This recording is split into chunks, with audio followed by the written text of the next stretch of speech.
Tai 10 valandų ir pradėsim mūsų renginį. Taigi, laba diena visiems susirinkusiems. Tikrai labai malonu matyti tokį gausų dalyvių skaičių VKC organizuojamame renginyje, kurio pagrindinis tikslas vis dėlto yra padėti savivaldybėms tinkamai atskleisti specialiuosius įpareigojimus bei geriau formuluoti lūkesčius savo valdomoms įmonėms. Informacinius renginius savivaldai specialių įpareigojimų tema rengiame jau 3 metai iš eilės. Ir šiemet nusprendėme prie šios temos prijungti kitą svarbę gerosios valdysenos dedamąją, būtent lūkesčių raštus, kurių pagrindų turėtų būti formuojamos įmonių strategijos bei daromi prioritetiniai valdymo sprendimai, padėsiantis savivaldai įgyvendinti strateginius ir socialinius jų tikslus. Visos savivaldybių valdomos įmonės turėtų siekti gerosios valdysenos praktikų įgyvendinimo, o kas kitas, jeigu ne akcininkas, šiuo atveju savivaldybė, paskatins jas imtis reikšmingų pokyčių, einant efektyvumo, skaidrumo ir tvarumo keliu. Tačiau tam reikalinga ir priežiūra bei kontrolė, kuris skatintų laikytis reguliavimų, etikos normų ir panašiai. Apie tai daugiau mums šiandieną papasakos Vidaus auditorių asociacijos valdybos pirmininkė Rasa Kislovskienė, kuri maloniai sutiko su mumis pasidalinti savo įžvalgomis bei sukaupta patirtimi. Renginio metu kviečiu visus dalyvius aktyviai užduoti rūpimus klausimus mūsų susirašinėjimo chat langelėje, į kuriuos atsakysime renginio pabaigoje. Tad, nieko nelaukdamas, pirmiausia kviečiu kolegę projektų vadovę Jurgitą Bagdonienę, kurios pristatymo tema lūkesčių raštai. Prašau, Jurgita, scena tavo.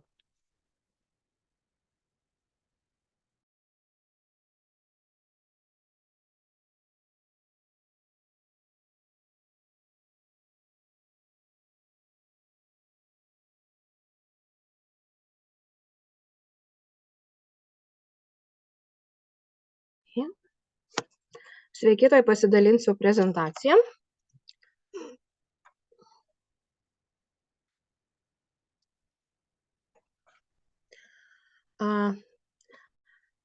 Tai pasistengsiu koncentruotai pristatyti pagrindinius principus, kaipgi turėtų būti rengiami tie lūkesčių raštai ir pailiustruosiu šiek tiek konkrečiais pavyzdžiais. Tai VKC įstatymais numatyta tvarka vertina absoliučiai visus lūkesčių raštus, kuriuos ministerijos ruošia ir teikia savo valdomoms įmonėms, tai yra mes dirbame daugiau su valstybės valdomomis įmonėmis. Su savivaldybių rengiamais lūkesčių raštais patirties iš tikrųjų turime pakankamai nedaug, nes jums kaip ir nėra privalu su mumis derinti. Tiesa, kai kurios savivaldybės šiek tiek smalsumo vedinos pasiderino, teikia mums pasižiūrėti lūkesčių raštus, taip kad esame jų matę. Ir šiek tiek patys atlikome analizavome lūkesčių raštus, tai šiek tiek apie tai ir papasakosiu. Tai akcininko teisė kelti lūkesčius valdomoms įmonėms ir tuo pačiu prievolė tos lūkesčius pateikti įmonėms be jokios abejonės yra įtvirtinta teisės aktais. Tai turbūt nieko naujo nepasakysiu, pacituodama vyriausybės nutarimą 567 punktą 8.1, kuriame įtvirtinta prievolė savivaldybėms rengti lūkesčių raštus ne rečiau kaip kartą per 4 metus ir pateikti juos savo valdomoms įmonėms. O 23 metais įvyko šito nutarimo pakeitimas, kuris įtraukė tokią kaip rekomendaciją savivaldybėms vadovautis rengiant lūkesčių raštus ekonomikos ir inovacijų ministrės įsakymu, kuris išėjo 22 metų gegužės 18 dieną, kuriame buvo įtvirtinti nauji reikalavimai lūkesčių raštų turiniui. Jums kaip ir nėra privalomos tos rekomendacijos, tačiau, jeigu norite būti pažangus ir sekti gerasias praktikas, tai būtų vis dėlto gerai tai daryti. Tai negaliu nepaminėti, kokie svarbus yra tie lūkesčių raštai, koks yra jų tikslas ir jų nauda. Iš tikrųjų, kaipgi įmonės galėtų veikti ir vykdyti tinkamai savo veiklą, nežinodamas, kogi iš jo nori akcininkas, ar ne?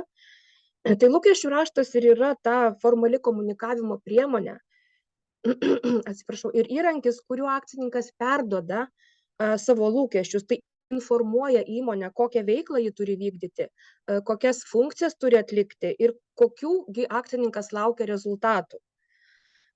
Kas dar yra labai svarbu, tai jei įmonė nežinos akcininko lūkesčių arba tie lūkesčiai bus morališkai pasenę, nebeaktualūs, neatnaujinti, tai iš tikrųjų įmonė SVI susidurs su sunkumais formuojant savo strateginį veiklos planą. nes lūkesčių raštas yra absoliučiai neatsiejama ir integrali strategijų dalis. Jų pagrindų formuojama bent jau dalis strateginių tikslų ir uždavinių. Paminėdama, kad įmonėms sudėtinga iš tikrųjų strateguoti neturint aktualių lūkesčių raštų, pereinu prie svarbių 4 principų, kokiegi turėtų būti tie raštai, ar ne? Tai turėtų būti savalaikiai aktualūs, turėtų būti individualizuoti, realiai pasiekiami ir susieti su laiku. Na, dabar šiek tiek detaliau apie tai. Tai jie neturi būti morališkai pasenę šitie lūkesčiai, ar ne? Juose turi atsispindėti lūkesčiai šiai dienai ir keleriems metams į priekį. Dažnu atveju lūkesčių raštas yra parengiamas ir 4 metus apie jį aplamai pamirštama, kada įstatymas jau primena, kad jau 4 metai suėjo ir būkit malonūs jūs jį atnaujinkit. Tačiau gyvename tikrai pakankamai dinamiškoje aplinkoje tiek ekonominių, tiek geopolitinių požiūrių, ar ne? Ir valstybės sektoriaus įmonės vis labiau seka gerosiomis praktikomis ir tikrai kelia tą valdysenos kartelę toms įmonėms pakankamai aukštai. Ir čia akcininkas turėtų vėlgi nestabdyti, o pagelbėti įmonėms, kaip geriau atlikti savo rolę, ar ne? Ir nevengti dažniau negu kas 4 metai pabrainstorminti ir iš tikrųjų atnaujinti tos lūkesčių raštus. Nes jau vien, pavyzdžiui, tas faktas, kad 23 metais įvyko nutarimo, mano minėtojo anksčiau pakeitimas, kuriuo buvo įvestos rekomendacijos ministrės Armonaitės patvirtintų turinių vadovautis, tai žinokit, atlikom analizę, kiekgi įmonių atsinaujino tos lūkesčių raštus. Ta prasme, ne įmonių, o savivaldybių kiek atnaujino, ar ne? Tai nuo 23 metų rugsėjo mėnesio iki sausio pabaigos, kada atlikom tą analizę, pasakysiu, buvo 9,6% SVI, kurios gavo atnaujintus lūkesčių raštus. Na, labai tikiuosi, kad per pastaruosius kelis mėnesius tas procentas padidėjo, tačiau, na, tikėtina, kad kitos įmonės galbūt ne visiškai aktualiais lūkesčių raštais vadovaujasi. Taip, kita rekomendacija yra kuo daugiau individualizuoti tuos lūkesčius, ar ne? Tai yra neapsiriboti vien tokiom bendrom frazėm, o atspindėti tos įmonės iš tikrųjų specifiką. Nes kuo lūkesčiai bus artimesni konkrečiai įmoniai, turbūt tuo didesnę motyvaciją ji turės jų siekti, nes jie bus tiesiog įmanomai pasiekti. Pavyzdyje matote ištrauką iš VVI lūkesčių rašto, taip, tai yra valstybės valdomos įmonės gautas lūkesčių raštas, kur susisiekimo ministerija, tai yra valdanti šitos įmonės akcijas, tai yra Klaipėdos jūrų uosto, puikiai, reiškia, įvardina konkretų, identifikuoja, reiškia, individualų lūkestį šitai įmoniai. Aš suprantu, kad savivaldybės valdomų įmonių dauguma pagal savo sektorius jos yra labai panašios. Na, tai yra tiek vandentvarka, šilumos tinklai, regioninių atliekų centrai, susisiekimas ir galbūt labai nedaug įmonių yra tokių, sakykime, specifinių ir individualių, kurių nėra kitose savivaldybėse. Tai galima iš tikrųjų individualizuoti tuos lūkesčius, kad pasakyti, kaip jūs tikitės, kad jūsų valdoma įmonė atrodys galbūt sektoriaus kontekste, kuriame jį veikia. Iš tikrųjų teko matyti lūkesčių raštų, kuriuose yra labai daug, sakyčiau, skambių ir labai ambicingų frazių, kurios akivaizdžiai nepritaikomos įmoniai tam, kurioms yra parašyti tie lūkesčių raštai. Štai pavyzdys prezentacijų yra iš tikrųjų mažytė įmonė, nedidelės Lietuvos savivaldybės valdoma įmonė, kuri kasmet dirba nuostolingai ir nelabai, sakykime, turi perspektyvų artimoje ateityje iš tų nuostolių išlipti. Pati identifikuoja, kad ji susiduria su kvalifikuoto kompetentingo personalo pritraukimu ir išlaikymu. Ir savivaldybė ją įrašo tokias skambes, sakykime, frazes, kad jinai turi prisidėti prie inovacijų skatinimo, paklausą inovacijų kurti, diegti naujausias technologijas ir taip toliau. Taigi kyla klausimas iš tikrųjų, ar ši įmonė, žinant jos specifiką, ar ji tikrai turi tiek žmogiškų, tiek finansinių resursų tą padaryti, ar ji gali aplamai prisitraukti tų resursų pasiskolindama, nes jinai dirba nuostolingai ir rodikliai prasti iš tikrųjų. Tai galbūt keliant tas ambicijas, tokias jos be abejo turi būti, bet jos turi būti sveikos, pasiderinkit su įmonė, patys pasianalizuokit, kas gi yra pasiekiama. Na, galbūt šita įmonė, galbūt jūs kaip savivaldybė galite tarpininkauti, pritraukdama kažkokius ES išteklius, galbūt galima atlikti kažkokią tai personalo kvalifikuoto mainų programą. Tai va tada galbūt ir galima kelti tokius lūkesčius. Bet turiu tokią didelę abejonę, nes ne vienam lūkesčių rašte yra daug skambių, tuščių frazių, kurios įmoniai, žinokit, net nebejoju, kad labai numuša motivaciją jų siekti, nes jie tiesiog yra tiesiog nepasiekiami. Dabar jeigu įvardiname lūkestį konkrečiam veiksmui, kaip pavyzdžiui, matote ištraukoje pirmoje, ar ne, kad pavyzdžiui perkelti kliento aptarnavimą į elektroninę erdvę. Jūs pasakot, kad jūs norite to, labai gerai, bet jūs neįvardinate iki kada. Įmonė gavusi tokį lūkesčių raštą tikėtina, įsitrauks šitą dalyką galbūt į strateginius tikslus uždavinius, o gal ir neįsitrauks net, nes jinai kaip ir neturi termino. Tai jinai sakys, tai per 3-5 metus mes tą padarysim. Tai savivaldybei ar taip tinka, aš abejoju. Todėl turėtumėt susijęti kiek įmanoma daugiau lūkesčių paprasčiausia su laiku. Na ir antroje slaido dalyje jūs matote puikų pavyzdį, kaip yra susietas lūkestis su laiku. Yra įvardinta konkreti data, iki kada savivaldybė tikisi, kad įmonė įvykdys tam tikrus veiksmus. Tai mano rekomendacija, siekite su laiku tos lūkesčius iš tikrųjų. Iš tikrųjų svarbi labai rašto dalis, kur savivaldybė pasako, kokių finansinių ir nefinansinių rezultatų jį tikisi ar ne iš savo įmonės. Tai visa tai atsispindi turinyje, kurio pradžioje turėtų aišku būti įvardinta savivaldybė, kuri teikia lūkesčių raštą, ir adresatas, kuris tos lūkesčius priima, ar ne? Čia pacituosiu vėlgi minėto, sakykime, ekonomikos ir inovacijų ministrės įsakymo, sakykime, turinį, kuriame yra identifikuoti šitos turinio privalomos arba rekomenduojamos dalis.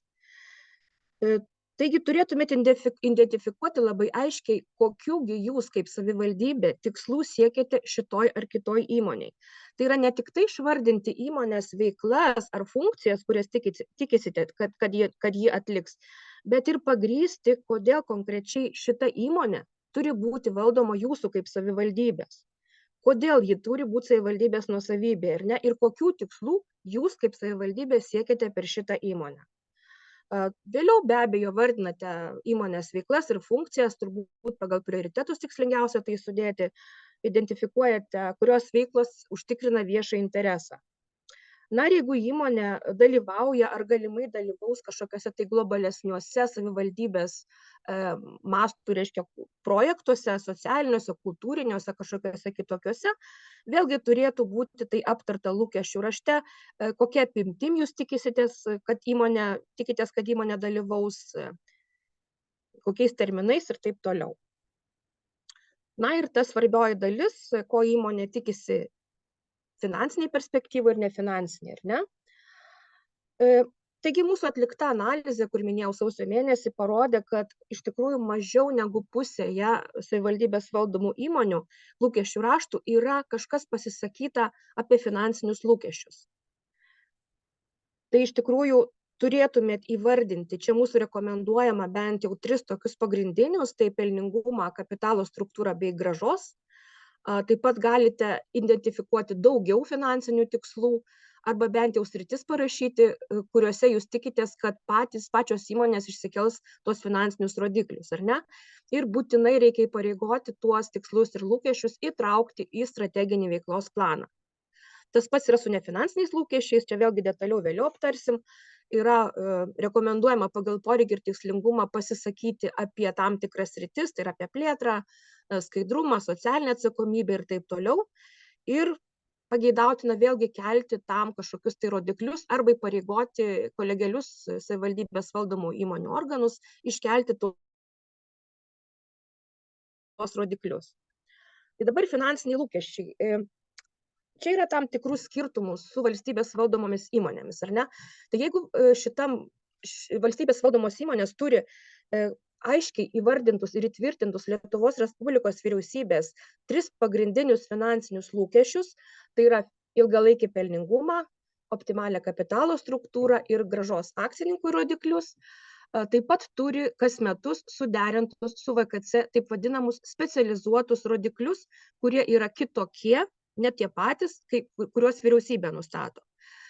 Tai, sakykime, pirmoji dalis mano skaidrėje, tai yra ta geroji praktika iš VVI lūkesčių rašto, kada tiesiog ministerija pasako, reiškia, indikuoja įmonę, kad tikisi iš jos, kad ji vykdys vyriausybės nustatytus rodiklius ir su VKC suderintus rodiklius. Aišku, dažnai ministerijos pasisako ir dėl kitų kažkokių tai rodiklių, galbūt jos nori matyti ir kitas kažkokias tai sritis ir kelia kažkokius tai kitus finansinius lūkesčius, bet pagrindas yra toks. Na, SVI finansinių rodiklių įstatymų numatyta tvarka neturi, jums nenustato jokios institucijos, todėl matyčiau, kad savivaldybė turėtų iš tikrųjų aktyviau dalyvauti ir turi visą laisvę dalyvauti finansinių tikslų nustatyme, ar ne? Tačiau ta laisvė galbūt nereiškia kišimosi į SVI kolegialių organų veiklą, nes kaip ir valdybos stebėtojų tarybos turėtų nustatyti, įvilkti jūsų lūkesčius į finansinius rodiklius ir siektinas vertes. Tačiau jūs galite nustatyti kryptis ir gairias, kur jūs matot, kur galėtų įmonė patobulėti. Na, tai pavyzdžiui, va čia prezentacijoje matote tokį pavyzdėlį, tai yra vienos iš jūsų savivaldybės lūkesčių rašto ištrauka, kai įmonė turi kolegialų organą. Tai tiesiog savivaldybė pasisako, kad ji tikisi, kad įmonė sumažins kuro sąnaudas ir palieka kolegialiam organui tą visą laisvę pačiam nusimatyti, koks tai yra rodiklis ir kokios jų siektinos vertės. Na ir antrasis pavyzdys, kai viena iš jūsų savivaldybių nustato konkrečius finansinius rodiklius, tikslus su siektinom vertėmis, kai yra tik tai įmonės vadovas, bet nėra kolegialių organų. Iš tikrųjų, kodėl tai yra gerai nustatyti rodiklius pačiai savivaldybei, kai nėra kolegialiaus organo, nes tokiu atveju paliekama kaip ir laisvė pačiam įmonės vadovui patvirtinti finansinius rodiklius. Na, o turbūt žinom, kad nuo jų pasiekimo gali priklausyti tiek jo kintama dalis, tiek premija, taigi toks suinteresuotumas atsiranda, kas ne visiškai visada yra gerai. Bet vėlgi būkite atsargus nustatydami finansinius rodiklius konkrečius, pasiderinkite vis dėlto su įmonė. Čia jau reikėtų iš tikrųjų įsigilinti jos specifiką, jos galimybės ir prognozes, kad nebūtų tai, na, nupiešta, sakykime, taip iš dangaus, ar ne? Tai čia yra nefinansiniai lūkesčiai išvardinti, kurie vėlgi galėtų būti ne visiškai 100% visi lūkesčių rašte, jeigu jie yra netikslingi ar nerealūs, ar ne. Ir pasikartosiu, kad bent jau dalį šių lūkesčių būtų tikslinga ir rekomenduojama paversti į rodiklius. Nu, paimkime, kad ir socialinės atsakomybės sritį, ar ne, reikia kelti tvarumo tikslus. Tai pavyzdžiui, galima įvardinti, kad SVI turi atlikti savo poveikio analizę, ar ne, ir nusimatyti jo mažinimo veiksmus. Pavyzdžiui, kasmet išmatuoti kiek sumažėja išmetamosios dujos, ar ne, tos įmonės. Na, arba, pavyzdžiui, darbuotojų įsitraukimo rodiklis iš tikrųjų labai rekomenduotina įtraukti ir, sakykime, kas pas VVI, tai visada jis yra įtraukiamas į lūkesčių raštus. Tas lūkestis, kad nebūtų nusisukama nuo darbuotojų, kad būtų dirbama toje srityje ir darbuotojo būtų matuojami jų pasitenkinimas ir jisai gerėtų. Tai tokios pabaigai galbūt rekomendacijos iš tikrųjų labai linkiu atsinaujinti lūkesčių raštus, nepalikti jų tokių senų, morališkai ir nesavalaikių. Iš tikrųjų įsitraukti labiau, nustatant išmatuojamus finansinius ir nefinansinius rodiklius, jeigu įmonė, kaip sakiau, neturi kolegialaus organo ir direktorius yra tas žmogus, kuris gali realiai vienvaldiškai nustatyti savo rodiklius. Arba įvardinkit bendras gaires ir tendencijas įmonėje, ko jūs iš jos tikitės finansinėje perspektyvoje, jeigu ji turi kolegialų organą. Mažiau bendro pobūdžio frazių, daugiau konkretumo, na ir kažkokią tai priežiūrą reikėtų atlikti ir įsitikinti, kad strategijose yra įtraukti jūsų lūkesčiai, na ir sekti, kaip jie vykdomi. Tai aš savo prezentaciją kaip ir baigiau. Lauksiu jūsų klausimų čate. Dėkui, Jurgita, už prezentaciją. Tai aš dabar perimsiu žodį ir pristatysiu Jums apie specialiuosius įpareigojimus. Tai jau tik pasidalinsiu skaidrėmis.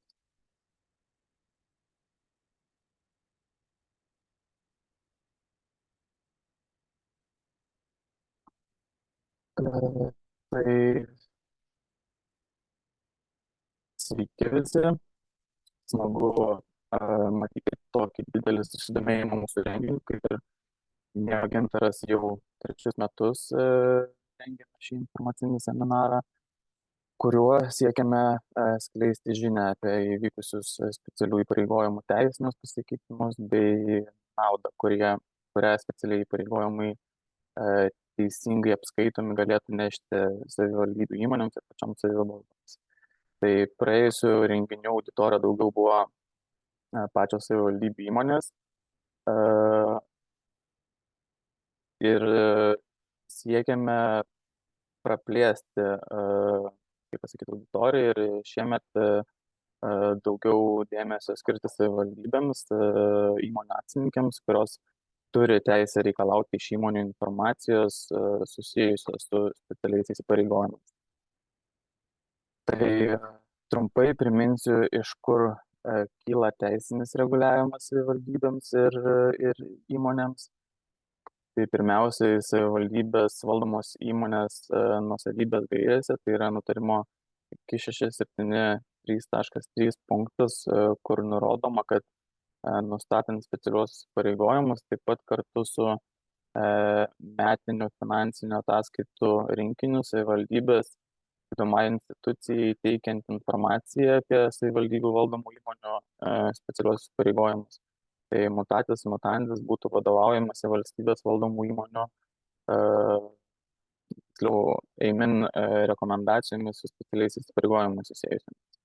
Tai galima sakyti, kad tai suteikia savivaldai teisę kartu su metiniais finansiniais duomenimis įmonių prašyti pateikti informaciją ir apie specialių įpareigojimų finansus. O patys specialieji įpareigojimai, jų nustatymo kriterijai, apskaitimo principai ir kita esminė informacija prašoma ekonomikos ir inovacijų ministrės įsakyme numeriu 4.1100. Tai tikiu, kad dauguma supranta ir žino, kas yra specialieji įpareigojimai, tačiau vis tiek norime priminti, kas yra tai ir plačiaja prasme tai yra funkcija, kurios savivaldybės valdoma įmonė nesimtų vykdyti komerciniais pagrindais. Arba tai darytų už didesnę kainą nei yra nustatyta ir kurią vykdyti jai yra pavesta įstatymais arba savivaldybės tarybos sprendimais. Dėl šios priežasties, bent jau valstybinių įmonių atvejais, akcininkai ir nereikalauja atitinkamos finansinės grąžos iš tokių funkcijų vykdymo. Tai nustatant specialų įpareigojimą, įmonės vykdoma funkcija privalomai turi būti pavesta įmonei įstatymo arba tarybos sprendimu ir turi atitikti bent vieną iš rekomendacijose nurodomų kriterijų, kurias apibrėžia EIMIN įsakymas ir tai funkcija arba turi būti finansuojama savivaldybės biudžeto lėšomis arba ES ar kitų fondo lėšomis. Kitas variantas būtų, kad sąnaudos gali būti dengiamos kitų įmonės veiklų pajamomis. Taip pat kitas kriterijus yra, kad jei su funkcijos atlikimu susijusią kainodarą reglamentuoja įstatymai ar kita įgaliota institucija, bet į nustatomą paslaugos teikimo kainą pelno marža nėra įskaičiuojama, tai ši funkcija taip pat galėtų būti laikoma specialiu įpareigojimu. Ir dar kitas kriterijus, tai nesusijęs su finansavimu ar su kainodara, sako, kad jei funkcija atitinka viešo administravimo įstatyme nustatytas viešo administravimo sritis, tai ji taip pat galėtų būti laikoma specialiuoju pareigojimu. Tai apibendrinant, funkcija turi būti pavesta įmonei vykdyti, tai arba įstatymo, arba tarybos sprendimu, ir tada žiūrime į kriterijus, kad finansavimo mechanizmas turėtų aiškumą, arba kainodara būtų reglamentuota, neįtraukiant pelno maržos, arba tai turėtų būti viešasis administravimas, ir tada funkcija galėtų būti laikoma specialiuoju pareigojimu. Ir čia irgi svarbu atkreipti, ir rekomendacijose yra nurodyta, kad pavestos komercinės funkcijos, tos, kurios turi pelno maržą, tai nėra laikomos specialiaisiais pareigojimais. Dabar pereikime prie mūsų tokio išgvildento proceso VKC, kaip mums atrodo, kaip turėtų eiliškumas eiti, kad savivaldos ir savivaldybių valdomos įmonės siektų tinkamo perėjimo prie specialiųjų pareigojimų apskaitos. Tai pirmiausiai turi būti korektiškai, teisingai identifikuotos funkcijos, kurios būtų laikomos specialiais įsipareigojimais. Tai kaip ir minėjau prieš tai skaidrėje, jei funkcija atitinka reikalaujamus kriterijus ir yra reikšminga. Čia reikšmingumo nepaminėjau, bet čia nereiktų pamiršti šios vietos, nes iš praktikos turime pavyzdžių, kai įmonė savo vykdomą veiklą išskaido į 15 ar daugiau specialiųjų pareigojimų, ir po to joms tikrai sunkiai sekasi pateikti finansinę informaciją. Tai tas reikšmingumo faktorius taip pat turi būti svarstytinas, ir siūlome įsivertinti, ar ta funkcija apima bent 10% ar tai pajamų, ar sąnaudų, ar yra naudojama bent 10% įmonės turto tai funkcijai vykdyti. Tai jei funkcija atitinka kriterijus ir yra reikšminga, jos patvirtinimas specialiuoju pareigojimu turėtų būti bendru sutarimu tarp savivaldybės ir įmonės, o ne vienašalis.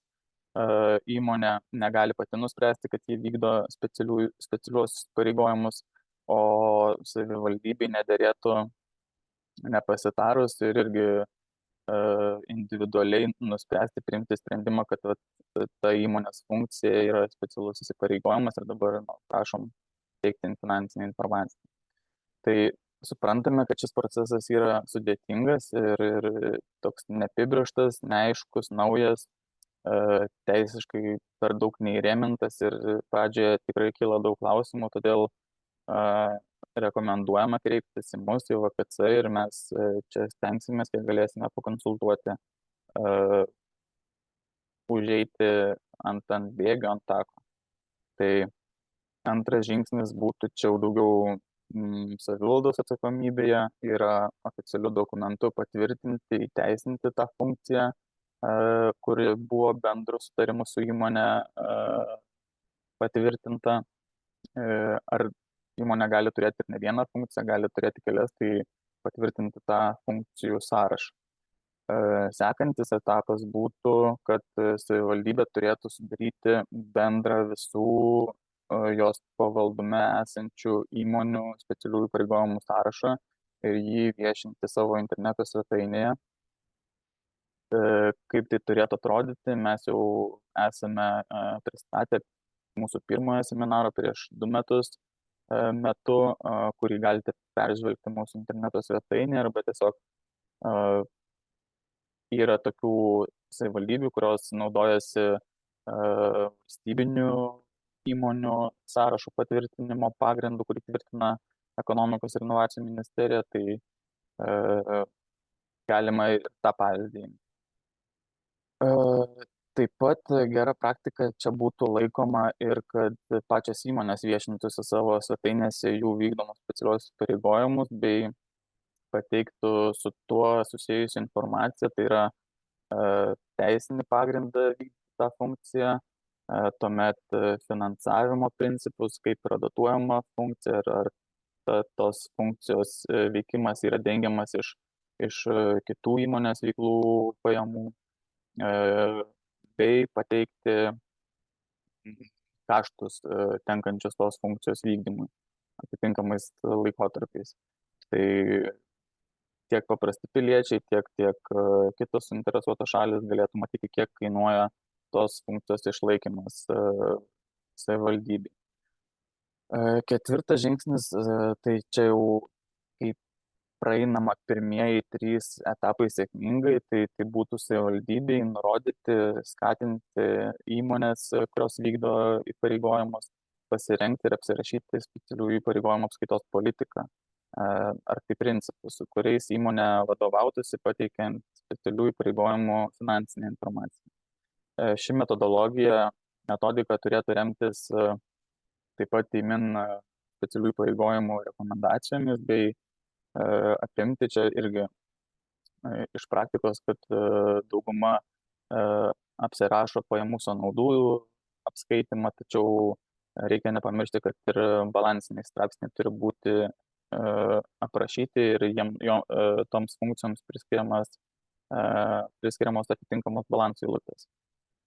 Taip pat šiuo etapu jau būtų galima prašyti iš įmonių ir specialiųjų įpareigojimų finansinės informacijos, kurią būtų galima gauti, vėlgi nėra čia įteisinta ar įrėminta ar paliepta remtis konkrečių pavyzdžių, tai tą informaciją būtų galima gauti EIMIN rekomendacijose tose pačiose esančiose priedų lentelių formos pagrindu, ar, kaip sakau, kokia tai kita susitarta forma tarp įmonės ir savivaldybės, kurių pagrindų savivaldybės valdoma įmonė jau teiktų finansinę informaciją savivaldybėms. Ir mes VKC savo ruožtu taip pat plečiame kasmet siunčiamų finansinių duomenų formas, kurias prašome užpildyti įmonių, bei siekiame išgauti specialių įpareigojimų tą finansinę informaciją. Tai toliau žiūrint, kiti 2 žingsniai yra tokie gal labiau jau rezultatai po praeitų pirmųjų 4 etapų, kurie yra gaunami teisingai vykdžius tuos pirmosius procesus. Tai savivaldybės, turėdamas jau tą finansinę informaciją specialių įpareigojimų, gali kelti savivaldybių valdomoms įmonėms atitinkamus rodiklius tiek vykdomai komerciniai veiklai, tiek ir specialiesiam įpareigojimui. Tai nemaža dalimi susiję kažkiek ir su Jurgitos prezentuojama lūkesčių raštų tema, kadangi, kaip ir minėjo Jurgita, lūkesčių raštuose turi atsispindėti savivaldybių strateginiai ir socialiniai siekiai, o tai turėtų būti transformuojama į įmonių strategijas per siektinus rodiklius. Tai taip pat turint šią finansinę informaciją galima objektyviai vertinti įmonių veiklą, jų rezultatus, tai yra nereikalauti iš įmonių to, ko ji negali padaryti, o atvirkščiai siekti, kad įmonė tinkamai ir skaidriai atliktų jai pavestas funkcijas. Tai akcininkas taip pat turi galimybę stebėti ir vertinti, atlikti vidaus ar išorės auditą tų funkcijų vykdymui ir taip siekti efektyvesnio ir skaidresnio veikimo. Kitaip tariant, taip prilaikyti ranką ant pulso. Ir savivaldybės taip pat galės atidžiau vertinti, ar nėra mokama už tam tikros funkcijos atlikimą skirtingoms įmonėms, pavyzdžiui. Ar įmonės gautus pinigus tikslingai panaudoja tos funkcijos vykdymą ir panašiai. Vis tik prisiminkime, kad šių funkcijų vykdymas daugeliu atveju dotuojamas iš savivaldybės biudžeto, tai kitaip tariant iš mokesčių mokėtojų pinigų, tai jų efektyvus panaudojimas turėtų būti kiekvienos savivaldybės atsakomybėje. Tai dabar norime papasakoti, kokia yra dabartinė situacija su specialiaisiais įpareigojimais savivaldybių lygmenyje. Tai šiuo metu atlikę savivaldybių internetinio svetainių peržiūrą galime teikti, kad 3 iš 60 arba 5% savivaldybių savo svetainėje internetinėje viešina vykdomus specialiuosius įpareigojimus. Tai mes nesakome, kad absoliučiai visos savivaldybės turėtų turėti įmonės, kurios vykdo tuos specialius pareigojimus. Plius žinant, kad per paskutinius 2 metus buvo išgryninta, jog vandens tiekimo, nuotekų šalinimo, šilumos ir karšto vandens tiekimo funkcijos, tai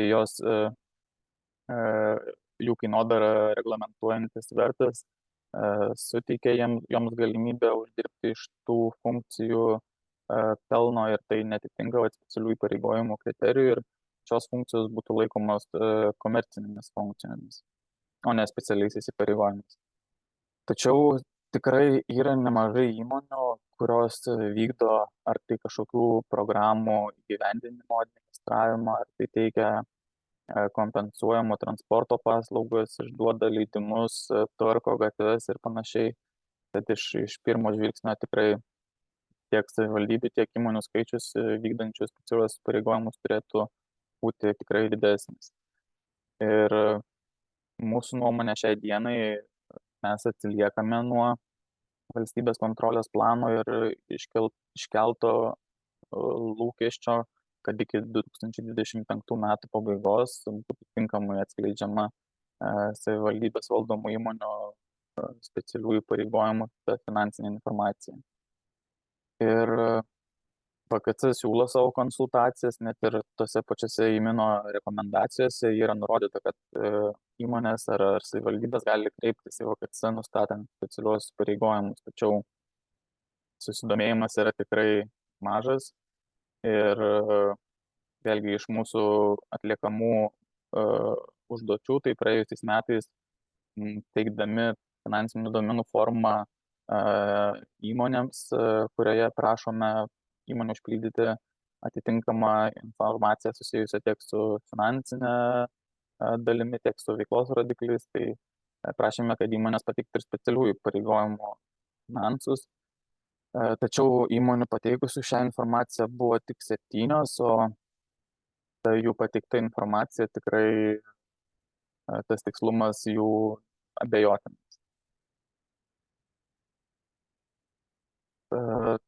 Tai dabar norime atskleisti naudas, kokių galima tikėtis tinkamai identifikuojant ir apskaitant specialiuosius įpareigojimus.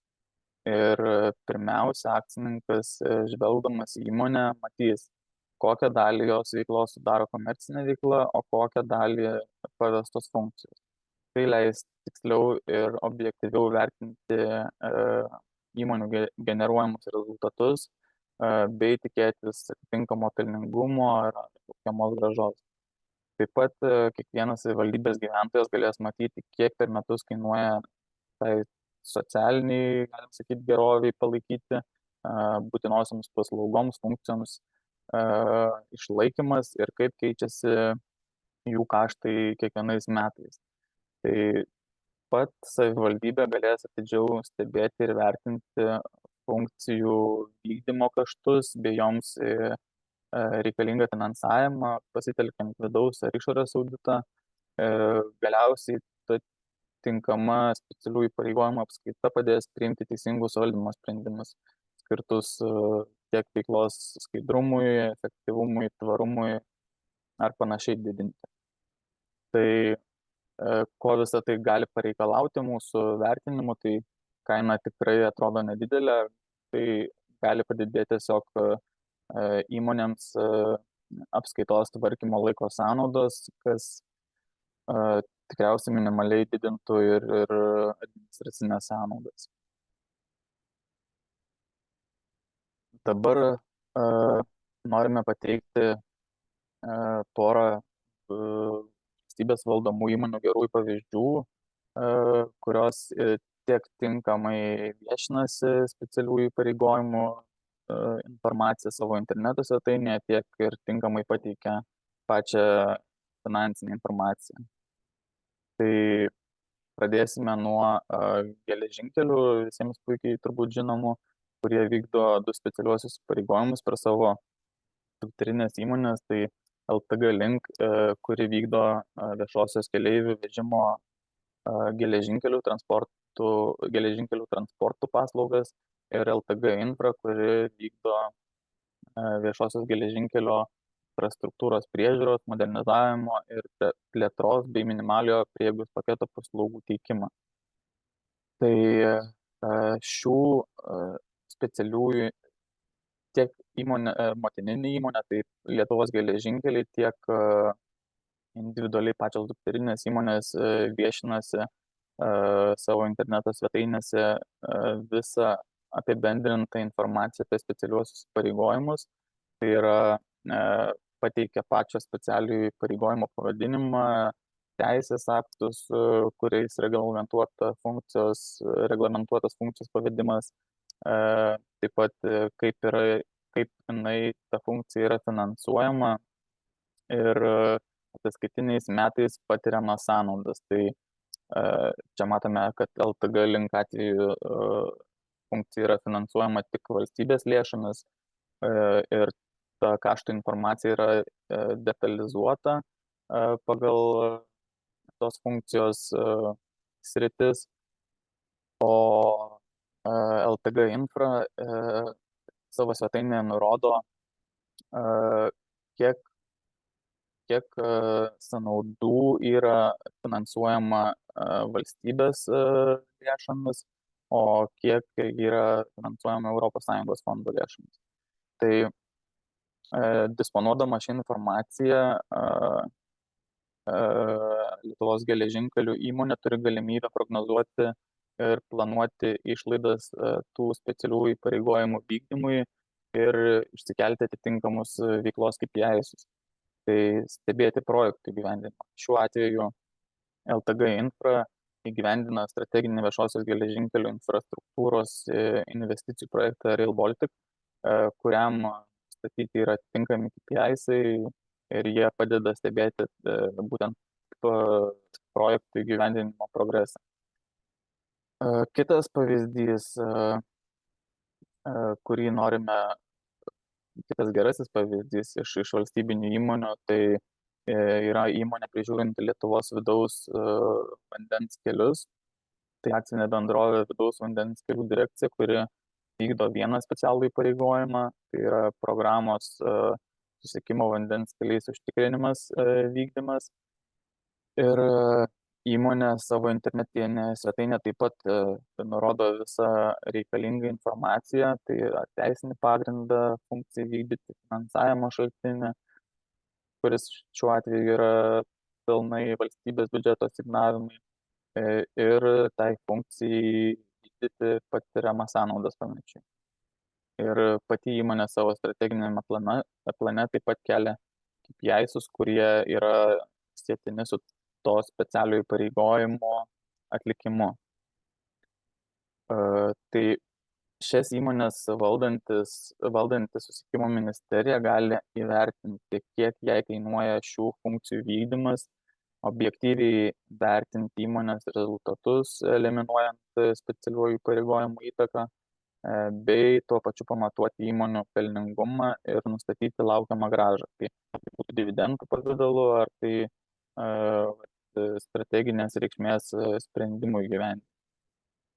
Ir pabaigai norime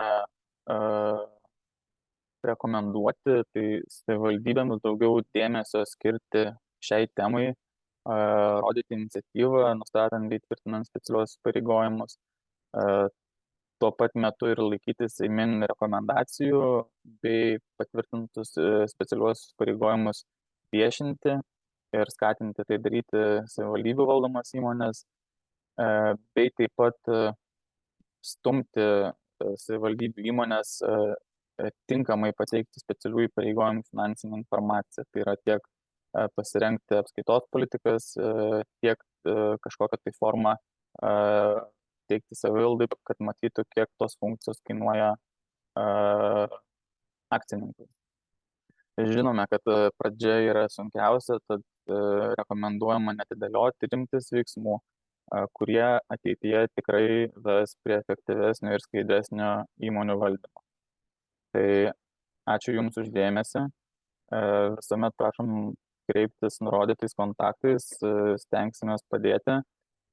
O dabar norėčiau perduoti žodį kolegijai iš vidaus auditorių asociacijos, tai jinai užima valdybos pirmininkės poziciją, Rasa Kislavskienė, kuri jums papasakos, kokios gali būti vidaus kontrolės galimybės siekiant gerosios valdysenos praktikų įgyvendinimo. Tai laba diena visi, mane puikiai girdit. Bandau pasidalinti skaidrėmis, jūs tik man informuokite.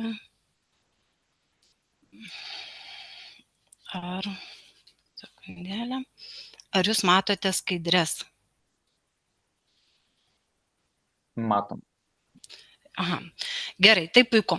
Tai labai dėkoju, kad iš tiesų pakvietėte į šitą renginį ir aš matomai turbūt naujų dalykų čia nepasakysiu, bet tik tai Simono pranešimą papildysiu ir papildysiu šiek tiek kitų kampų per vidaus kontrolės kontekstą, būtent vidaus auditoriaus akimis. Tai labai trumpai tada grįžtam vėl prie to keliamo tikslo, kas ir yra siekiamybė iki 25 metų tinkamai tvarkyti specialių įsipareigojimų apskaitą.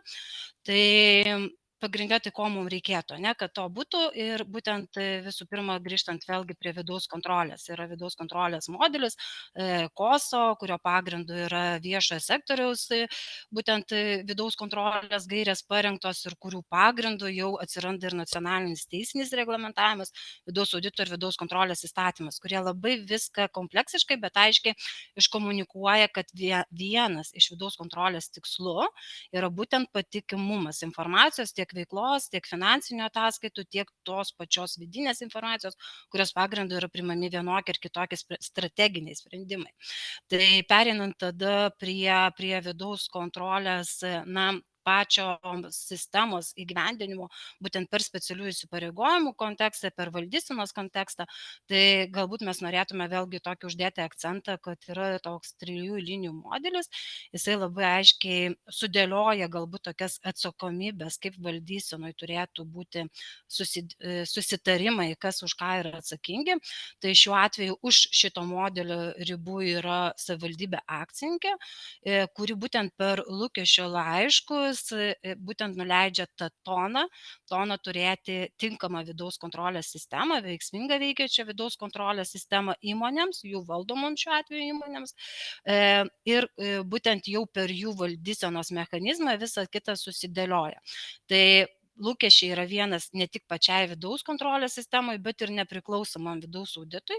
Būtent tos įmonės, nes mes turim skirtingo masto, savivaldybės, skirtingo, kaip sakau, struktūros ir valdysenos galbūt turinčių elementų, tai yra įmonės, kur ir turi audito bent vieną funkciją, vieną žmogų, tai būtent užtikrinti, kad jinai būtų visgi nepriklausoma.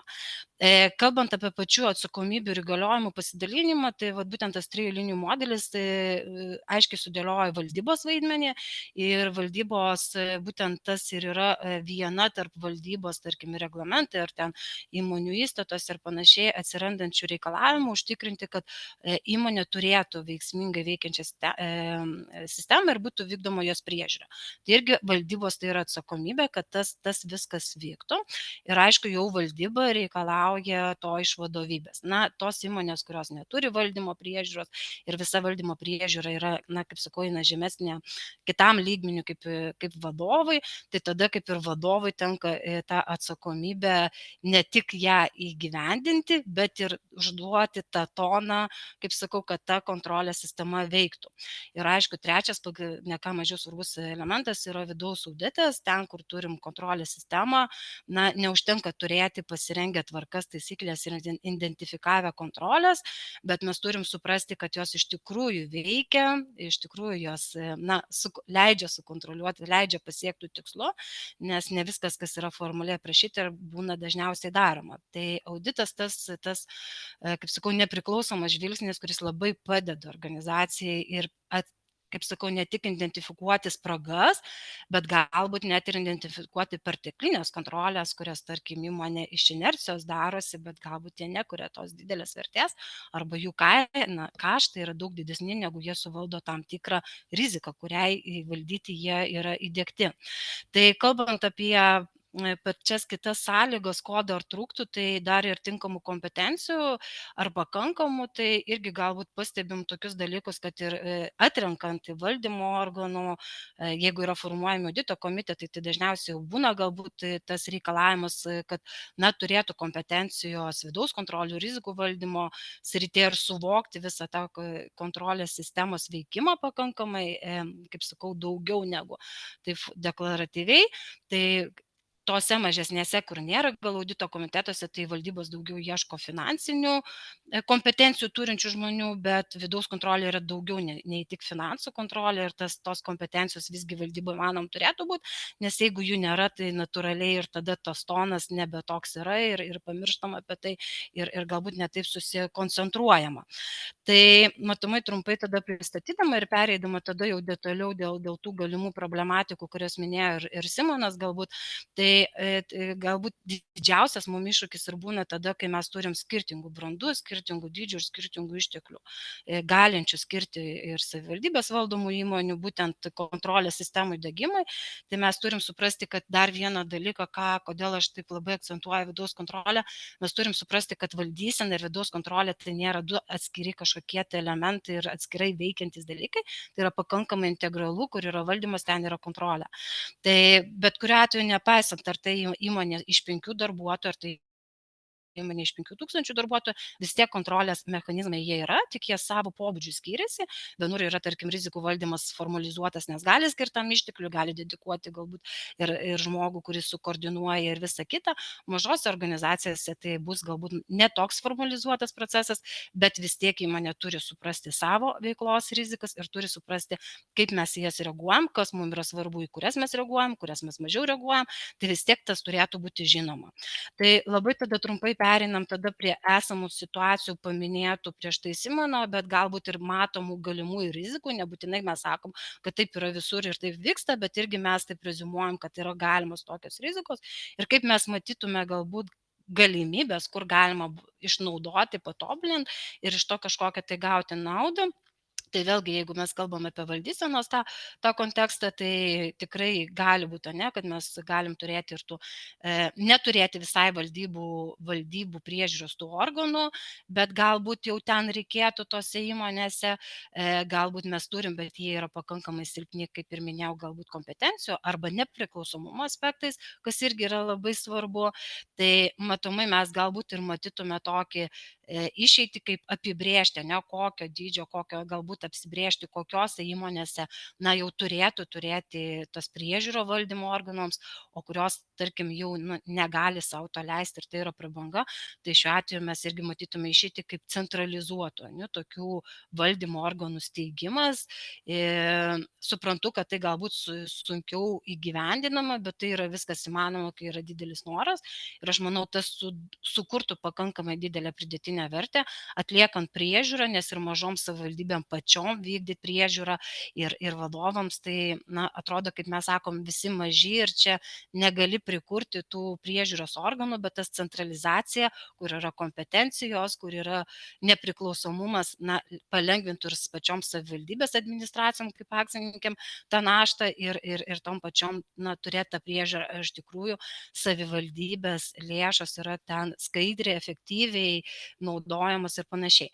Ir kitas dalykas iš valdysenos elemento, vėlgi kalbant apie tą toną iš viršaus, tokią mėgstu sąvoką, nes iš tikrųjų matyt nuo to, kaip mes nuleidžiam tą toną, tą ir turim. Tai čia kaip ir minėjo ir Simonas, ir lygiai taip pat aš grįžtu prie lūkesčių laiškų ir to tono, prie to paties nutarimo, kuris būtent kalba ne tik apie lūkesčių laiškų, ne tik apie specialių įsipareigojimų atvizavimą, bet kuris lygiai taip pat aiškiai išdėlioja, kad savivaldybės administracija turi teisę reikalauti, kad būtų kuriama ir palaikoma efektyvi vidaus kontrolės sistema ir būtų nepriklausomas tas pats auditas. Tai mes turbūt ragintume tada ir, kaip sakau, net ir iš teisinio reguliavimo net privalomumą pasinaudoti tą teise ir tas vat vienas mūsų iš tų galimų perspektyvų tobulinimo būtent per lūkesčio laiškus labai gerai iškomunikuoti, kad visgi turėtų būti tose įmonėse efektyviai veikianti vidaus kontrolės sistema. Pereinant prie valdysenos ir vidaus kontrolės tos sistemos veikimo iš vidaus audito, vėl konteksto požiūrio kampo, tai vėlgi mes matom ir tų rizikų ir galimybių, mes suprantam, kad yra vėlgi skirtingų tų savivaldybių dydžių, įmonių ir panašiai, tai vėlgi dažnai būna atveju, kai net ir turėdami auditorius, jie ne visada būna, tinkamus turintys įgaliojimus arba tinkamą struktūrinę vietą ir taip užtikrinamas jų nepriklausomumas ir objektyvumas, kas iš esmės pagrindinis principas yra vidaus audito veikimo ir pažeidžiant tą principą, iš tiesų mes iš tos funkcijos neturim jokios pridėtinės naudos ir vertės ir tokiu atveju tai yra pakankama formalumas, tada atsiranda, kad mes turim auditą. Mums svarbu, kad auditas veiktų nepriklausomai, tada jis yra drąsus, tada jis gali aiškiai ir kritiškai, kaip sakau, atskleisti spragas, atskleisti tobulintinas vietas ir kaip sakau, be jokių galimų tų pačių įmonės vadovų spaudimo, kad kažko galbūt neteikit, ne taip teikit ir panašiai, kad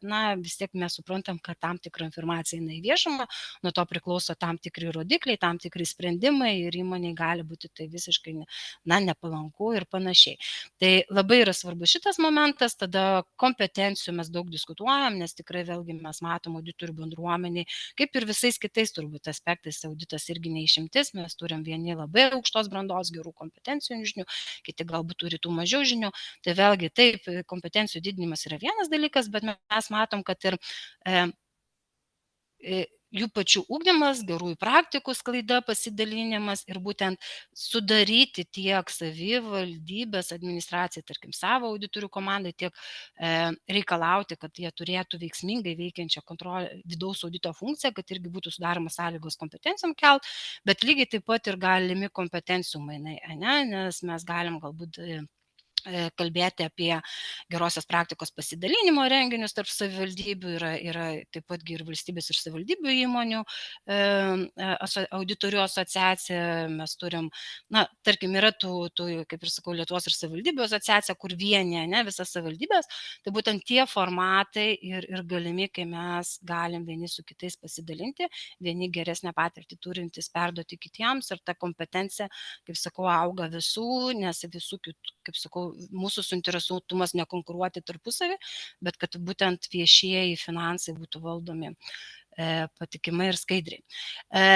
Vėlgi nepakankami ištekliai būna skiriami, tai vėlgi galbūt net nėra sukomplektuojami audito padaliniai ar pakankami skiriami resursai, arba jų iš vis nėra įmonėse, tai čia irgi vėl savivaldybė tą užduodama toną per valdymo priežiūrą, būtent ten, kur turi valdymo priežiūrą, ten, kur yra vadovas, jis turėtų visgi tuos dalykus nešti atsakomybę, kad turėtų tą funkciją ir turėtų tą funkciją pakankamai ten, kur jinai galima ir kur būtų, kaip sakau, vėlgi, jeigu yra įmonė iš 5 darbuotojų, tikėtina, kad tikrai ten audito neturėsit, bet tada yra kiti galimi variantai, tokie kaip pavyzdžiui, vėlgi, mes turim savivaldybės administraciją, mes turim centralizuotas vidaus audito tarnybas, kur yra labai puikiai galima išnaudoti šituos resursus, šitas kompetencijas ir pavyzdžiui, savivaldybės administracija gali, vėlgi sudaryti ir kelti lūkestį pačiai auditams, nes mes suprantam, kad tai yra nepriklausoma funkcija ir patys auditoriai planuoja audito temas, identifikuodami rizikingas sritis,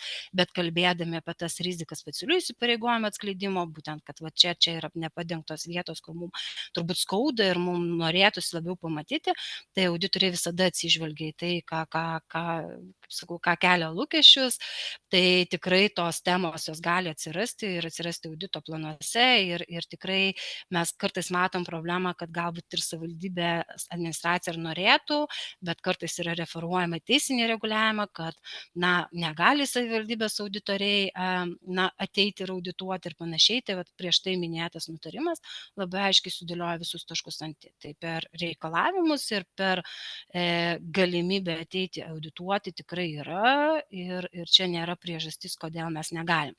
Kitas, aišku, vienas iš sprendimo galimų būdų, galbūt pati savivaldybė neturi pakankamai irgi tų resursų, kad ir, kaip sakau, praudituoti ir dar akcinės bendrovės ir panašiai. Tai pirkti konsoliduotas audito paslaugas, vėlgi kaip pavyzdys gali būti pagal sektorius, arba savivaldybė visom, pavyzdžiui, nupirkti kažkokią tai auditinę paslaugą, kad praudituoti visas tos savivaldybės, ne įmonės. Arba atvirkščiai, šiuo atveju mūsų tema yra specialieji įsipareigojimai, tai būtent galbūt paimti kažkokį tai tikslinį sisteminį auditą ir pereiti per visas savivaldybės valdomas įmonės, būtent šiuo aspektu, kaip yra būtent atskirimas, kaip yra kontrolės, kaip ten viskas susidėlioja tam, kad vėlgi pasiekti tą galutinį tikslą. Tada jau grįžtant prie tos mūsų tikslinės temos, nuo tų bendrųjų, kaip sakau, tų įžvalgų, tai specialiųjų įsipareigojimų apskaitos tobulinimo galimybės, kaip ir Simonas minėjo, kad yra spragų dėl jų iš vis atvaizdavimo, tai vėlgi mūsų tos pačios rekomendacijos, galimybės, kad turėtų būti atvaizduojamos, siekiama, kad tai būtų atvaizduojamos pakankamai tiksliai, aiškiai ir išsamiai, ir kaip ir minėjo, geriau gal pasikonsultuoti su daugiau patirtį turintis arba pačių koordinacinių centrų tam, kad visgi ta informacija vėlgi kurtų mum vertę ir naudą, nes iškraipyti arba netinkama informacija vėl klaidina ir vėl neduoda tos vertės, dėl ko jinai čia yra atskleidžiama. Tai daugiau galbūt mes tada matytume, kad vėlgi, kaip ir pasikartosiu, per lūkesčių laiškus, nustatyti būtent tiek komercinius, tiek specialių įsipareigojimų tikslus juos atskiriant, bet labai, kad tai koreliuotų ir su savivaldybės tikslais. Tai jeigu, tarkim, kažkokie tai nefinansiniai rodikliai, jeigu savivaldybė kelia kažkokį tai tikslą didinti gyventojų pasitenkinimo, jų kažkokių administracinių funkcijų kontekste, tai mes kalbam jau tada nuleidžiam tam tikrus rodiklius, kad galbūt klientų pasitenkinimas tų įmonių paslaugomis, nes jie kompleksiškai ir turi įtakos galutiniam savivaldybės rodikliui. Tai tas integracija tikrai yra svarbu ir kad tie rodikliai nebūtų vieni savo, kiti savo, bet jie tada sistemiškai duos tą pridėtinę naudą, kada matuosim tuos pačius dalykus ir kurie vieni kitus įtakoja. Kaip ir minėjau, tas pats atskleidimas svarbus, kad būtų tikrai atskleidžiamos, bet galbūt net ir to skaidrumo arba to informatyvumo kontekste ir pateikti ir nukreipimo paaiškinimus, nes kartais vien tik skaičiai, kartais gali sudaryti kitokią nuomonę, kad kažkoks nukreipimas čia labai išaugo kaštai ir visi galvos, kad čia pradėjo labai įmonės galbūt išlaidauti ir neracionaliai lėšas naudoti, tai tie paaiškinimai iš tikrųjų duoda tokį objektyvumą ir pamatai, kas iš tikrųjų nulėmė tai, tas irgi leidžia labai, kaip signalizuoti lėšų panaudojimo efektyvumo klausimais. Dėl stebėsenos neužtenka vien tik paskaičiuoti, neužtenka vien tik parodyti, kiek mums tai kainuoja, bet iš tikrųjų ir patiems stebėti tuos rodiklius, stebėti tą kaitą, dinamiką, nes tas labai aiškiai gali signalizuoti, kur galbūt jau reikia kažkokių pokyčių, kas galimai galėtų, tarkim, jeigu savivaldybė analizuodama tuos rodiklius, pamato, kad tarkim, kaip pavyzdys, apimčių tų paslaugų neauga, kažkokių ten dėjom investicijas, kaip ir turėtų optimizuotis, bet kaina didėja, ir tada galvoju, kodėl. Galbūt yra visgi ir tada pereiti prie kitų rodiklių iškelimo, tada gali kelt, tarkim, peržiūrėti, efektyvinti procesus ar kažką tokio, kas galėtų sumažinti tos funkcijos kaštus arba rasti kažkokius technologinius sprendimus, kurie leistų tą paslaugą teikti daug efektyviau, nes tai vis tiek kainuoja savivaldybei, jos finansavimas turiu omeny savivaldybei ir jai norėtųsi tais mažesniais kaštais turėti geresnę kokybę. Tai tie rodikliai atsiradimas ir tu stebėsena labai koreliuoja tarpusavį, tai irgi mes matytume tokį kompleksinį sprendimą ir kalbant vėlgi, kad būtų noras galbūt ir tą atvaizduoti informaciją reikia ir motyvuoti. Ir mes žinom, kad visgi savivaldybių valdomi įmonių vadovai, jie irgi turi motyvacinę sistemą, kaip sakau, motyvacinę atlygio politiką, ne sistemą ir įvertinimo kriterijus, tai per visus tuos galimus motyvacinius dalykus labai paskatinti ir numatyti reikalavimą dėl ir specialių įsipareigojimų vykdymo, jo efektyvesnio vykdymo, jo atskleidimo ir panašiai. Ir dėl duomenų pilnumo vėlgi aš grįšiu prie pirmosios mano skaidrės, tai yra visgi kontrolės mechanizmai, būtent ir užtikrina, kad tai viskas būtų atvaizduojama. Ir kodėl viso to reikia, aš šiek tiek noriu pasidalinti statistinę medžiagą ir labai čia prie jos neapsistosiu, pateikiau nuorodas, bet pagrindinė žinutė, kurią mes matom iš šių atliktų tyrimų, pakankamai tai yra neseniai atliktas ir tai yra 23 metų duomenys, kad visgi Lietuvos savivaldybių dalis viešajame sektoriuje mažesnė nei EBO ir ES vidurkis. Čia žiūrint per išlaidų aspektą, čia per vėlgi viešųjų pirkimų, per tam tikrus kitus kriterijus, tai vėlgi vidurkis mes visur esame mažesni. Ir dabar iš tikrųjų mes manom, kad Lietuvai yra kur tobulėti, nes čia raudona rodiklė parodo, kur yra Lietuvos pozicija ir kur yra vidurkis. Tai mes vėlgi nesiekėm vidurkį ties tuo, kaip Lietuvos piliečiai pasitenkina viešuoju sektoriumi. Mūsų kaip teikiantis viešasias paslaugas, o ne įmonės ir savivaldybė atstovauja kaip akcininkė, irgi yra suinteresuotumas, kad tos mūsų paslaugų gavėjai, viešųjų paslaugų gavėjai būtų pasitenkinę jomis. Tai aš manau, kad būtent per visą šitą mechanizmą nuo lūkesčio laiško, nuo specialių įsipareigojimų, tos kontrolės, stebėsenos elementų mes labai galime reikšmingai prie to prisidėti ir aš manau, kad tie rodikliai ženkliai gali būti geresni ir tikrai tobulumo ribų nėra. Ir dar viena skaidrė vėlgi iš tos pačios statistikos, tai yra vėlgi rizikų identifikavimo kontekste, kaip įvertina gyventojai, kaip mato, tarp top 5 rizikų ir kaip mato viešojo sektoriaus įmonės, tai tiek vieni, tiek kiti tarp top 5 rizikų yra lūkesčiai, kad įvardina, kad visgi netitinkama. Rizika, kad netitinkam lūkesčių, tai vėlgi ta rizika turėtų būti valdoma, tai vėl dar papildoma žinutė, kodėl visą tai reikėtų daryti.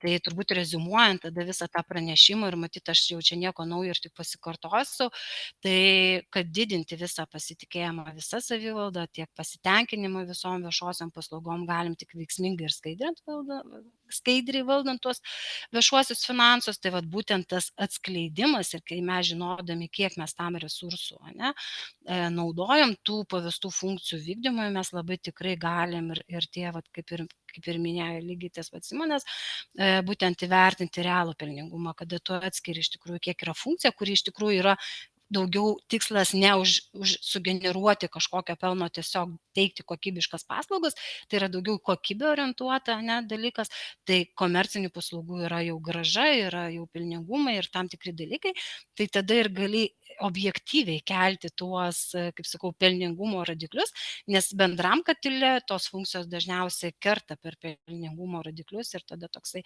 vėlgi gali būti vienur daugiau, kitur mažiau turėti įtakos, bet tada tokio nebelieka objektyvaus pelningumo kelimo kriterijaus, būtent per finansinių rodiklių lūkesčius komerciniam paslaugom tada labai aiškiai galima identifikuoti, kokie mano kaip akcininko lūkesčiai galėtų būti būtent tom jau komerciniam atskiriant ir įvertinti būtent jau pačias kainodaras, nes dažnai visada grįžtama prie kainodarų, sakoma, čia didėja kažkokie ekonominiai įvykiai, auga ten vidutinis atlyginimas, auga kažkokios ten PVM mokesčiai ir panašiai, ir dėl ko mūsų sąnaudos čia didėja, tai mums reiktų peržiūrėti kainodarą ir didinti, tai tas vėlgi atskirimas labai aiškiai pamato, tas kainodaros, kur iš tikrųjų turėtų būti didinam ir kodėl, ir galbūt net ir motyvuoti ir pagrysti būtų daug paprasčiau ir lengviau, turėdama tą atskirtą informaciją. Vėlgi, kaip ir minėjau, vertinant tendencijas, būtent tų sprendimų strateginių priėmimų labai yra naudinga informacija, nes mes galim kelt lūkesčius, aš kalbu dabar iš savivaldybės pozicijos, būtent mažinti sąnaudas, kurios yra galbūt tom viešosiam paslaugom teikti, arba lygiai taip pat dėliojant prioritetus, tiek pačios savivaldybės prioritetus, investicijom, tiek pačių įmonių investicijų prioritetams labai aiškiai irgi išsigrynina, tai kur yra iš tiesų svarbiau dabar investuoti. Tai užtikrinti veiksmingą kontrolę ir skaidrumą, tas jau kaip nekartą buvo paminėta, matyti irgi labai esminė sąlyga. Ir kaip ir minėjo, irgi tas kryžminis subsidijavimas labai, kai viskas į vieną katilą, tada nežinai, ką subsidijuoji iš tiesų, tai tas atskirimas labai aiškiai leis išvengti tų tokių galbūt ir per, kaip sakau, susidubliuojančių subsidijavimo. Tai matomai turbūt tiek ir pabaigai tokia žinutė, kad iš tikrųjų dalintis gerąją praktiką nieko nekainuoja. Ir aš manau, kad jeigu savivaldybės labiau turbūt vieni su kitais savo patirtim, savo įdirbiu ir savo praktikom dalintųsi, tai aš manau, kad tikrai galima pasiekti labai gerų rezultatų ir, kaip sakau, nereikia didelių investicijų. Tai matyt, tuo ir užbaigčiau šiandienos pranešimą. Dėkui, Rasa, už pranešimą, tikrai buvo informatyvu ir nemažai tos naudingos informacijos ir galimybių tobulėti savivaldybėms, įmonėms ir tų tokių įžvalgų, kur tikrai atrodo išsinešim naudingos informacijos. Toks klausimų per daug nėra, bet toks kilo klausimas, žvelgiant ten pradžią jūsų skaidrėse, gal gali detaliau taip papasakot apie tą centralizuotą kolegialių organų steigimą, kaip vyksta toks procesas, ar žinote tokių jau praktiškai egzistuojančių pavyzdžių? Tai žinokit, tarptautinėje praktikoje yra tokių pavyzdžių ir yra skirtingų, aišku, nėra vienodo modelio, bet vėlgi turim žiūrėti tą bendrą aplinką, kontekstą, bet vėlgi žiūrint iš Lietuvos konteksto, kaip einam link valstybės, nevaldomų įmonių centralizacijos, tai aš manau, kad tikrai atlikus galbūt detalesnę tokią analizę, tyriamąją veiklą, aš manau, tikrai galima rasti tų tokių kertinių dalykų, kaip tai galima būtų atlikti. Čia yra tiesiog pats toks pasiūlymas iš esmės, kad apie tai net galima pagalvoti, nes kartais būna, bet kokios idėjos sukvestionuojamas, kad nereikia, bet aš raginu turbūt pradžioj pagalvoti ir jos neatmesti ir tada jau ieškoti tų sprendimo būdų. Tai tikrai, jeigu domintų, tai turima praktika, ką mes esam girdėję, matę kolegos, tai tikrai pasidalintume tada. Supratau. Dėkui. Ir dar toks kažkaip, ne tai, kad užkliuvo, bet vis tiek stebėjimas, kad tas savivaldybių pasitenkinimo, pasitikėjimo lygis yra tas ganėtinai žemas, lyginant su EBPO vidurkiu. Gal, nežinau, pasiūlyt galėtumėt arba patarti, nuo ko atsispirti, kas būtų tas gal kertinis toks momentas, kur savivaldybės pasitemtų ir pagerintų tą rezultatą. Tai matomai nuo to, ko ir pradėjot pranešimą, nuo lūkesčių laiškų, rodiklių, strateginių rodiklių, pakankamai tų, kaip sakau, ne tik kad abstrakčių, bet konkrečių aiškių, kurie leistų, kurių pasiekimo dėka ir augtų tas, pasitenkinimas tomis gaunamomis paslaugomis ir, aišku, tas vidurkis didės. Tai čia yra kertiniai dalykai, o visa kita, kaip sakau, ką jau pasakojau, kontrolės sistemos, tai yra jau ta įgyvendinimo dalis, kuri leidžia pasiekti tų tikslų, bet svarbiausia, mes turim turbūt keltis tuos savo tikslus ir aiškiai apsibriežti. Kviečiu dar visus, jeigu turite klausimų, duoti Rasai. O aš pabandysiu tuo metu atsakyti.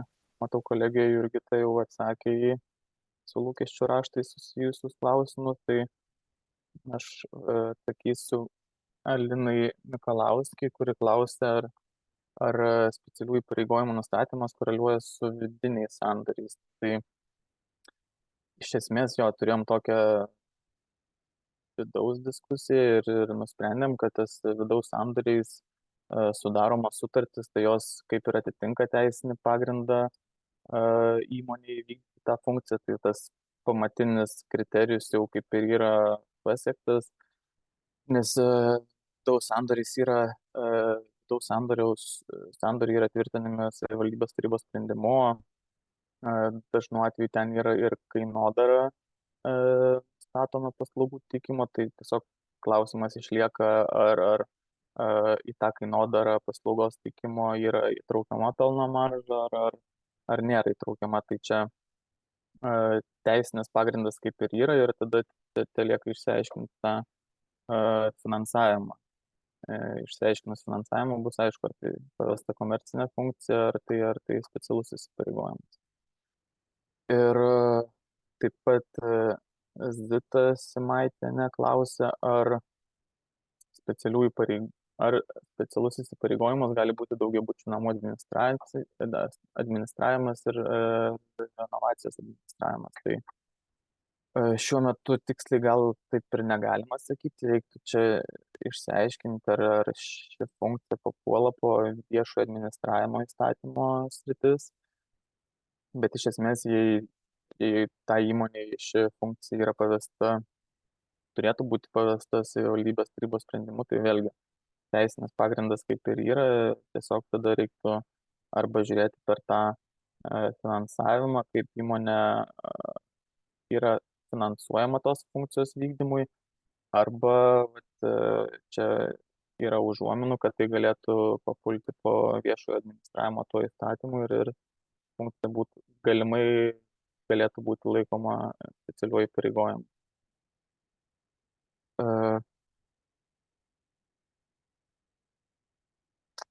Ir Jurgita lygtais atsakė čia į likusius klausimus, tai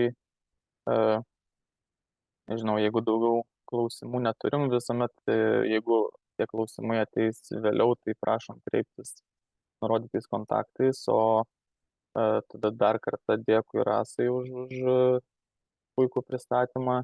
Ta video medžiagą pasidalinsime su visais dalyviais, taip pat ir pačiomis skaidrėmis. Ir ką, tada visiems gerų darbų, gražių ateinančių šventų Velykų ir iki kito susitikimo. Dėkoju už renginį, sėkmės. Viso gero.